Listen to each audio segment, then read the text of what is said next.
How you doing, Mike Martinez? Today I want to talk about something that I think affects a lot of people, and I know how much it affected me, and it's one of the biggest barriers to success, and that is resisting wanting to change or resisting you improving yourself. Because the bottom line is this: the level of success you reach and the level of wealth that you build for yourself is going to be directly related to the value that you provide. And if you're not providing value, then really you don't deserve to be making any more money, right? And if you have to be dictated what value for you to provide, and you have to be forced what value you have to provide, that's called a job, right? When you go out there and you say, all right, hire me for this particular position, what you're saying to the employer is, tell me where you want me to provide the value. And the value is usually in the form of solving some kind of a problem for the company that you're working with. And they tell you, this is the problem you're solving, and this is how you're going to solve the problem. And so they're giving you all the answers, right? And because they are giving you all the answers and you're limited to that scope of problems there, right? You're really just focusing on that problem. You're not going and solving as many problems as you can. Because of that, your income is limited. I want you to keep that in mind, and that's the biggest difference between somebody that's a worker and somebody that's an entrepreneur. An entrepreneur goes out there and sees the gap, sees where there's a problem that they can assist in, and does the best job that they can in resolving that problem. So, if you want to be an entrepreneur, this is the key.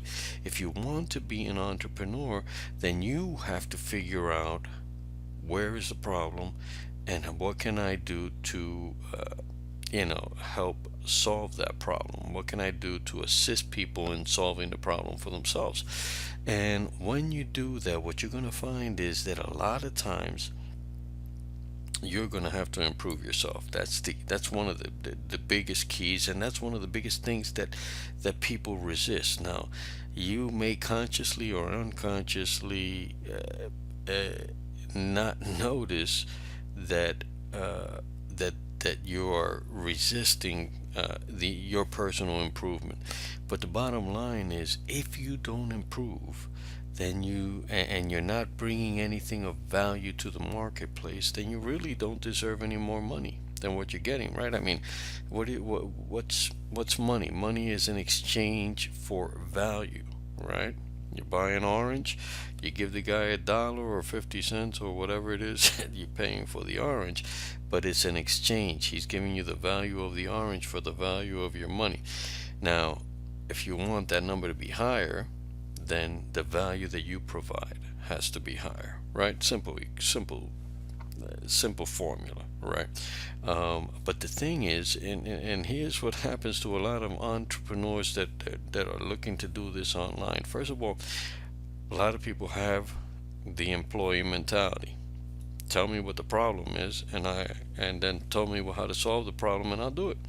That's not an entrepreneur mentality. The entrepreneur mentality sees the problem, doesn't have to be told what the problem is, sees the problem and figures out the solution and puts it into play in as big of a level as he can. Now, that's the key.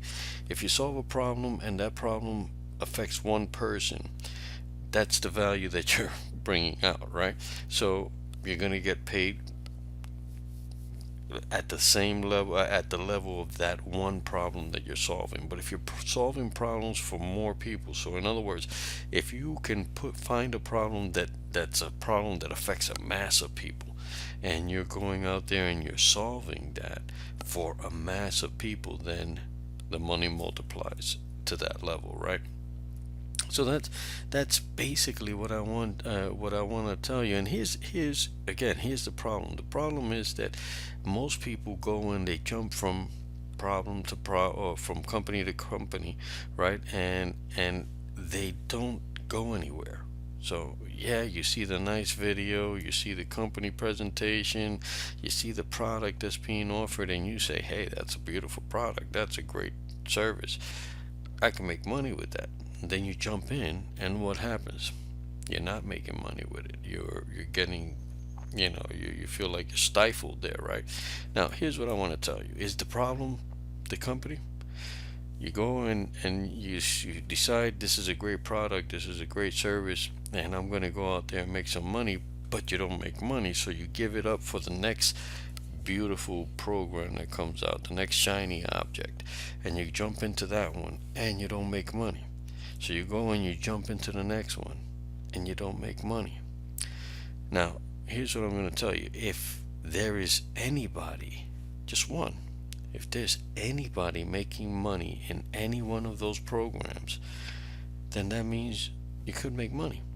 If there are multiple people making money with those programs, then you could definitely make money. So, what is the common denominator in that failure? I hate to tell you, but it's you. So, it doesn't mean that you're a failure, by the way. It just means that there's a missing part that you are not employing. Something that those people that are making money are doing, but you're not. And so that is where you need to correct yourself. That is where you need to add to your skills.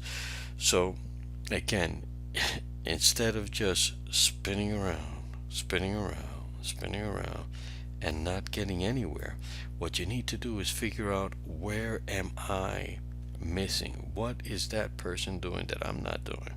Right? And a lot of times it's things that you've heard a million times. I can tell you, I see people do this all the time, and they're jumping from program to program, sending me emails. Hey, Mike, did you see that I started with this other program? Hey, I started with this other program, started with this other, and I see that multiple times. Sometimes within months, I could see people that have jumped from 3 or 4 different programs. Why is that? Because they don't have a list. They don't have an audience that respects them and trusts them and likes them.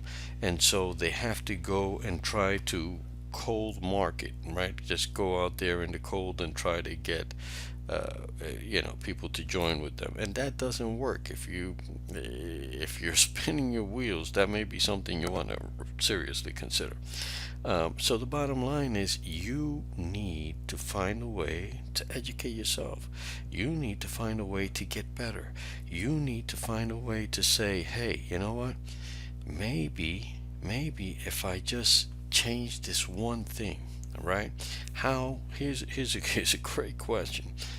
How do you make yourself more attractive to the marketplace, right? Because that's what you want. You don't want to chase people. You want people to find you attractive and start gravitating towards you, right? And so the question is, how do you do that?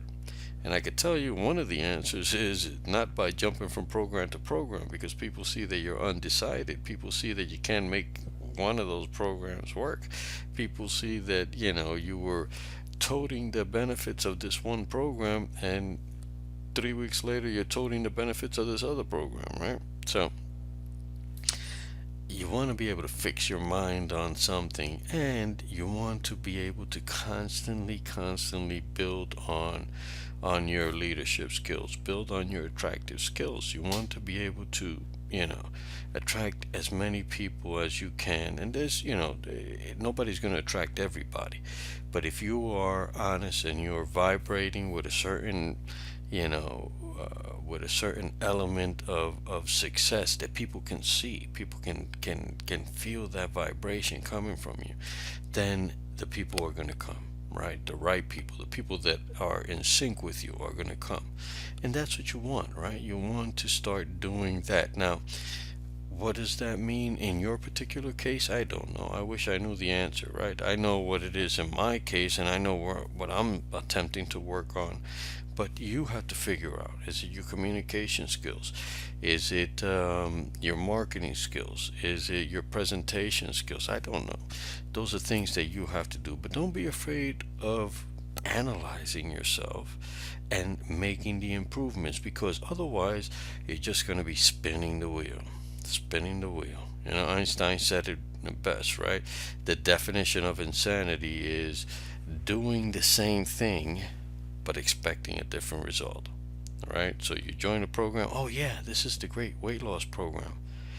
And you know, company tells you 87% of Americans are overweight, and I mean, just by sheer numbers, this gotta work. And you find out it doesn't work, right? Or maybe you get one or two people, but nothing really pans out. You're not making the money you thought you'd be making. Yet there are people in the company that are making it. So can it be done with that company? Yes, it can be done. Why are you not doing it? That's the question. And instead of just jumping from one program, it's like, you go from relationship to relationship. Is it always the other person that's wrong? All right. May not be. Maybe you have to look at yourself and say, what am I doing that I have to jump from relationship to relationship, right? Maybe there's something there. And that's your personal assessment of yourself. I like the fact that when you take responsibility for everything that's happening in your life, then you have the control to change the things. But if you're saying things are not working out because of the outside world, because the company sucks, the compensation sucks, the government sucks, and this sucks and that sucks, you have no control over those things, right? So that means you're stuck. You're just sitting there, all right? But if you take responsibility and you say, you know what, I messed up, or maybe I need to improve here, or maybe I need to gain the skill, that you have control over, right? So that's where it's at. What I'm saying to you, bottom line is figure out where you need to improve. Figure out what skills you need to add. When you do that, the game changes. Mike Martinez, speak to you soon, and remember, it's your time to shine.